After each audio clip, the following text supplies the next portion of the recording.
박근혜 정부 당시 청와대가 주무부처인 통일부 의견을 무시하며 개성공단 돈이 북한 핵 개발에 쓰인다는 논리로 공단을 중단시킨 것으로 확인됐습니다.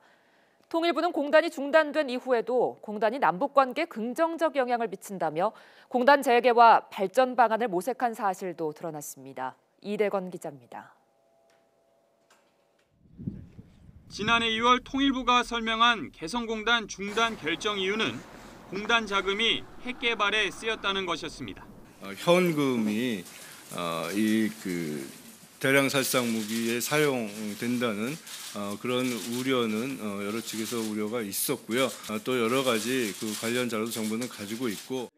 그러나 불과 닷새 뒤 통일부의 입장은 확 바뀝니다.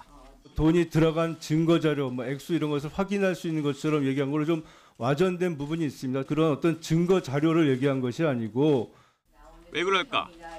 당시 박근혜 정부 청와대가 주무부처인 통일부의 의견을 무시하고 핵 개발 전용 부분을 일방적으로 발표문에 넣었기 때문인 것으로 드러났습니다.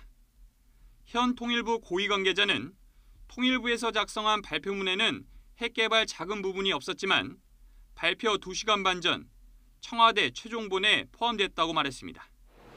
더 이해할 수 없는 일은 넉 달 뒤에 일어납니다.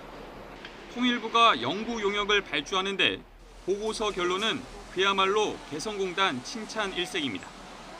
통일부 대외비 문건에 따르면 개성공단은 핵실험과 같은 악조건에서도 남북관계에 안정판 역할을 한다거나 성과급 도입과 가격 경쟁력 등 경제적 측면도 긍정적으로 평가했습니다. 이를 근거로 이미 중단된 개성공단을 확대 발전시켜야 한다고 결론 내립니다.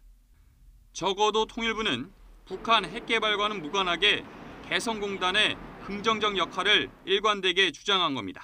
결국은 개성공단 폐쇄라고 하는 조치가 명백하게 잘못됐다라는 것을 그대로 정부 스스로도 인정해버린 결과가 된 것이죠. 개성공단이 중단된 지 1년 8개월이 지났습니다. 정권이 바뀌더라도 한 번 중단된 개성공단을 다시 열게 하는 건 쉽지 않아 보입니다. 하지만 개성공단 중단에 어떤 문제가 있었는지 명확하게 짚어볼 필요는 있어 보입니다. YTN 이던우입니다.